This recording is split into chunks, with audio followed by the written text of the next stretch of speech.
It started with a quiet corridor inside Estancia High School, the kind of silence that hides things better left unseen. A substitute teacher and a teenage student walked away from the rest, disappearing into a part of the school where no one usually goes. What happened next would grow into one of the most haunting investigations of the year, where a teacher's concern crossed a line she could never return from. So before you say anything else, okay, I'm going to be transparent with you. We have a warrant for your arrest, okay, for it's contributing to the... Okay, we got you on beat. This is the case of Michaela Ford, a woman trusted to guide young minds, who found herself on the other side of a police warrant. So I'm going to need you to stand up. Okay. So at what point was that initiated, and who initiated it? We haven't had it, though. That's the thing, we haven't. Okay. And you're going to stick with that. I'm being honest, though. Okay. This is Michaela Ford, trying to talk herself out of doing the unthinkable with one of her students. The days leading up to that moment had already been uneasy inside the school. Students whispered that something felt off about their substitute teacher, Michaela Ford. It started with small things, like her staying after class, spending long minutes talking with one particular student, and being seen in hallways where she had no reason to be. At first, teachers brushed it off as gossip. Then, one student came forward saying they had seen Michaela alone with a 15-year-old boy in a quiet corridor. East side of the school. Not only did she recognize the two as AK, the child, and the red-haired teacher, but she had watched as the two began getting closer to each other, something that seemed almost too shocking to believe. At first, the school authorities doubted the student's story, but when surveillance footage confirmed the disturbing interaction, the principal called AK into her office. He denied everything until he was told they were caught on camera. At that point, when school security decided to review the cameras, what they saw left everyone silent. The footage confirmed the student's story. It showed her waiting until the hallways were empty, then meeting the same boy and speaking with him in a way that made the staff deeply uncomfortable. The moment they realized what was on that screen, the atmosphere at the school changed completely. the boy asked if there was anything he could do to protect Michaela from getting in trouble. When the principal explained that a relationship with the teacher was both inappropriate and illegal, AK became angry, upset, and stormed out. Later that day, Michaela was called into the principal's office. Before the matter was even addressed, she placed her school identification cards on the desk and said she didn't want her husband to find out. She then left immediately, where AK was waiting. When confronted, the student tried to protect her. He insisted that nothing wrong had happened, begging the administrators not to call anyone. Michaela sat there quietly during questioning. Then, without arguing, she took off her staff badge, placed it on the table, and said softly that she did not want her husband to know about any of this. After that, she walked out of the building and drove away. Outside the office. I stood over here and do you know where our time clock is? No. So right outside this door, right where Leonard sits, the time clock's right behind here. So I walked out and stood there while she did, and it said thank you and timed her out. Well, Okay. The boy was waiting for her. Outside? No, he came into the office. Oh, really? Okay. And she was like avoiding any eye contact, no contact. He's looking at me like, and I'm like, well, and Leonard was sitting there, and we're like, there she goes. Let's make sure she leaves. Do you think, For a short while, it seemed the situation might end there, but unease hung in the air. Some teachers believed the school should have contacted law enforcement immediately, while others thought giving her a chance to resign quietly would protect the school's reputation. Their decision to stay silent would soon come back to haunt them. obviously she was tipped off probably, right? I'm sure. And that's why she came in here and just threw the cards I down? can assume that. Yeah. And then she said, don't tell my husband. She already knew as soon as somebody like me was requiring her. I said, you're Yeah. required to come here. Do not pass go, do not come. Yeah. Okay. I mean, I didn't say that, but I told her Yeah. she must come here. So she did. I mean, I can assume a bunch of stuff, but I don't care to be cross-examined by an attorney on whether or not I can prove that she was tipped off. Yeah, correct. And you said there was 2 videos? So that's the one I saw. That's Okay. all I knew as of that day. And then I called Dr. Sims back, told her I had this, and that she clocked out. Okay. Sounds good. That's what I knew from that was whatever day that was, Wednesday. Yeah, they had told us that you disclosed everything, so That's what I knew. That Yeah. was it. And then this is today. A few days later, things took an even darker turn. Michaela was seen back on campus again, this time in the open, speaking to the same student. When questioned, she appeared calm and defiant, as if daring anyone to stop her. That was when administrators finally realized the situation was far beyond what they could handle internally. They contacted the authorities and turned over video evidence. Today, I haven't seen this because I've been doing this other stuff. Okay. So we'll watch it together. Have you seen this? Yes. Okay. Do I need to fast forward or just let it run? I mean, it's 4 minutes long, so. Yeah, they were There they are. coming from... That's them. Oh, yeah. So we're in this office over here right now, looking this way, and this is where they are. Despite what had been uncovered, school authorities shockingly chose not to alert the police. They believed Michaela had learned her lesson and would stop seeing the boy, but they were wrong. On November 11th, 2024, Michaela dropped her child off at the elementary school, but was later seen in person and on video surveillance hugging and holding AK at the middle school again. At no point did Michaela appear to resist or stop the contact, and when she was confronted, she was told she could drop off her child at the elementary school, but was no longer welcome at the other schools. Michaela dismissed the warning, insisting that student wasn't illegal and that she was only... Once the investigation began, everything moved quickly. Detectives gathered statements from teachers and students, collected electronic records, and secured a search warrant. What they found pointed to a growing concern, including messages between Michaela and the student that suggested a relationship crossing professional boundaries.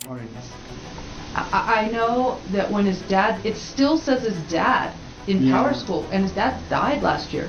So I know he was married to a lady that was, I don't want to use the word abusive, but because it was never, when we did CYP, I don't even remember if the counselors did CYP stuff at that time, because they came in to talk to us and we couldn't tell, like he's a difficult kid, and she had a short temper because she was the stepmom. Then came the morning of November 11, 2024. Police officers arrived at her home with cameras recording every moment. The body camera footage showed her standing in the doorway, trying to stay composed as detectives introduced themselves. One officer calmly told her why they were there and asked for a phone. Hi, can we speak with you? So I'm Officer Aragon. This is my Sergeant Duran here. We just need to speak to you. Okay. Okay. Who's this? This is my aunt/mom. Okay, would you want her present or? She can go back inside. This doesn't have to. Okay. Okay. I got it. If you need me, Okay. Do you know why we're here, Michaela? I think so. Why? What do I you? think it might be something to do with what had happened at the school. Okay. If I'm correct. Okay. Yeah. So before we continue, do you have? Michaela did not deny what it was about. She said she understood it was because of what happened at the school. When officers asked for a phone, she hesitated, and one detective reminded her that refusing would lead to a full search of the entire house. After a long pause, she handed it over. Cell phone? No. Where is it at?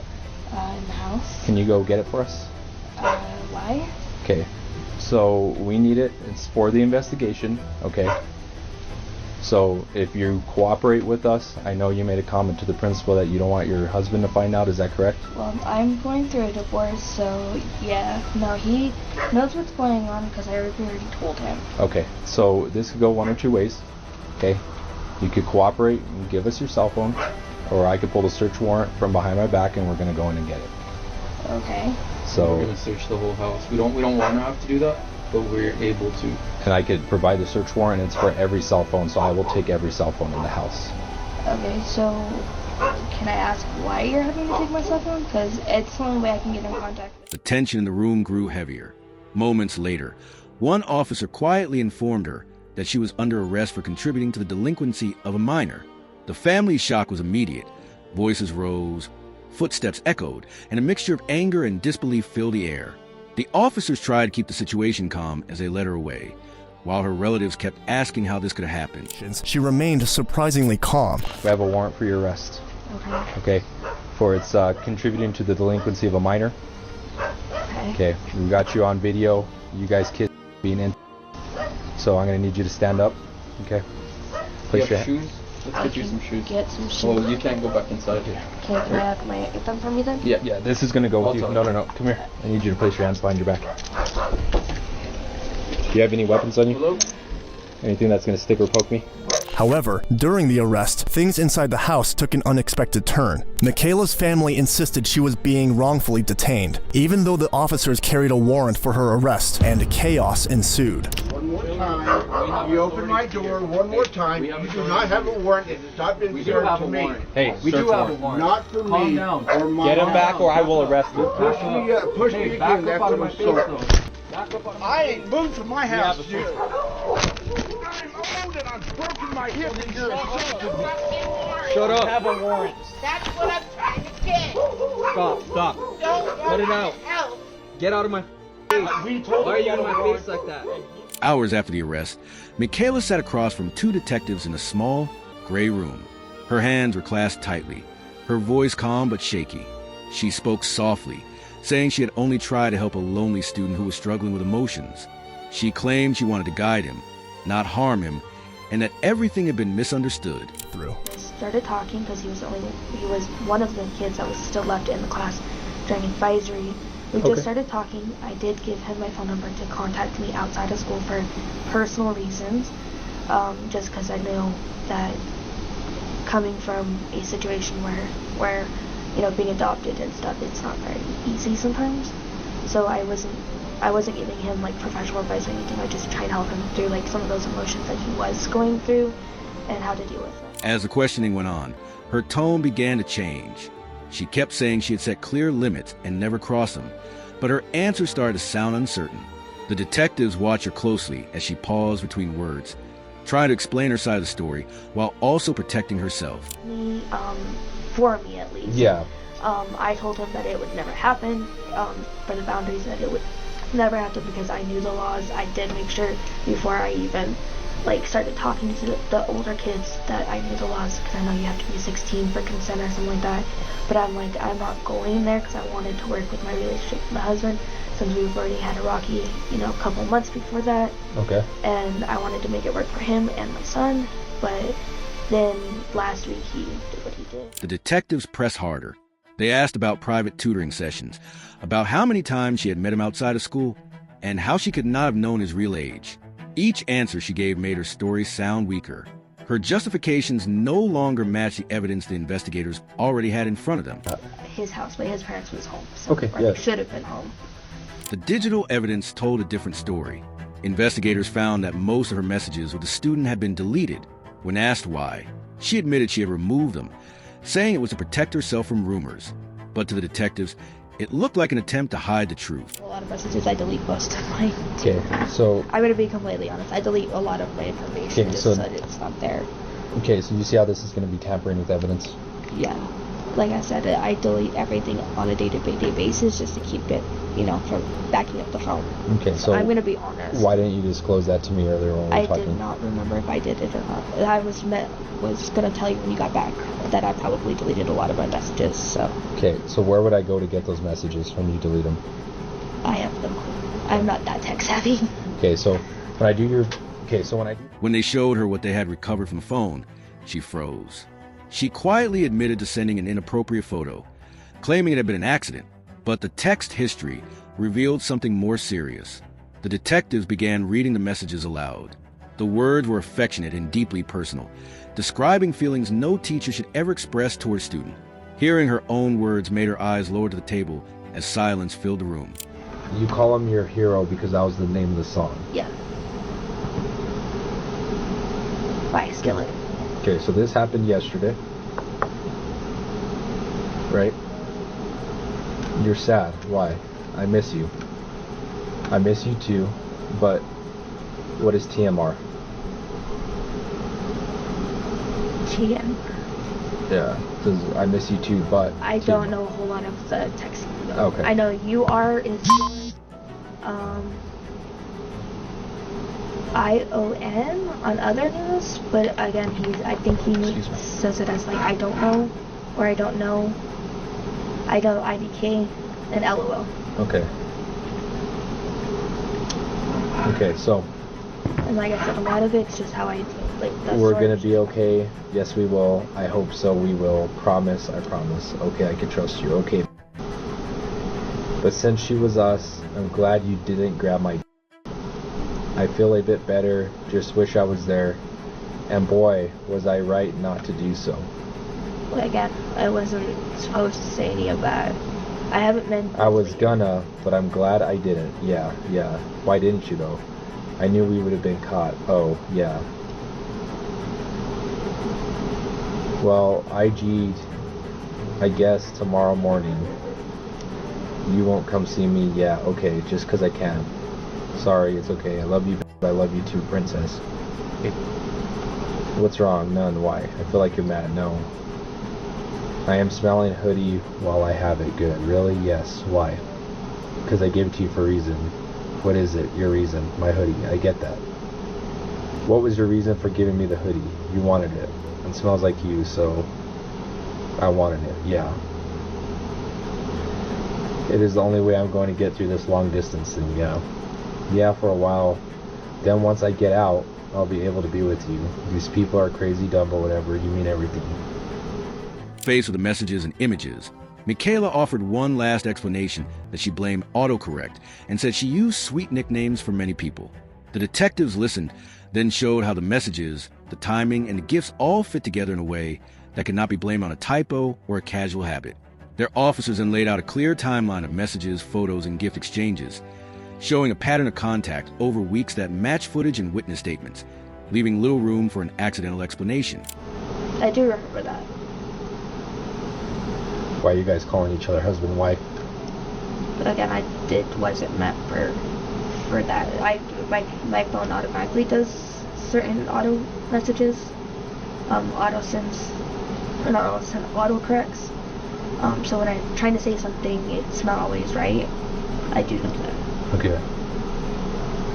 Because I've had that happen a lot. I'll mean one thing and it's not the right thing. And I call everybody baby. So, and how I'm in love. It's just how I talk. Investigators would later uncover photos of Michaela along with of her and AK that you already can imagine, one of which he even set as his phone wallpaper. Text messages revealed discussions we can't describe here. In another exchange, she expressed wanting to wear a collar inscribed girl. The pair also exchanged photos, referred to each other as husband and wife, and frequently professed their love. At some point, AK even bragged to a friend about the situation with a substitute teacher, sometimes at school out of fear of being caught at home. The case ended with the discovery of photos, symbolic gifts, and messages where they refer to each other as husband and wife. The evidence was undeniable. What had started as a teacher's concern for a student had crossed every line of ethics and law. It was evident that Michaela would be going to jail. I gave you your opportunity. You're not talking about your husband. You're not talking to your husband. We both know who you're talking to. You're talking to... Okay. There would be no context why you and your husband would be talking about why the school knows you guys are dating. You guys aren't in school. You're 30 years old. And you're married. You're not dating, correct? So can we cut that act now and say at least what's on this conversation? I'm not talking about previous ones, but what you guys are talking about right now, everything was meant towards you, just like everything was meant towards you. Exactly. Michaela Ford was charged with multiple offenses involving the student and is still waiting for the court's decision. If found guilty, she could face several years behind bars. This case leaves behind a haunting question. How can someone trusted to guide young people lose that sense of responsibility so completely? Share your thoughts in the comments. What signs do you think schools should notice earlier to stop cases like this from happening? If you found this story informative, make sure to like, comment, and subscribe for more real-life crime stories told through real footage and facts.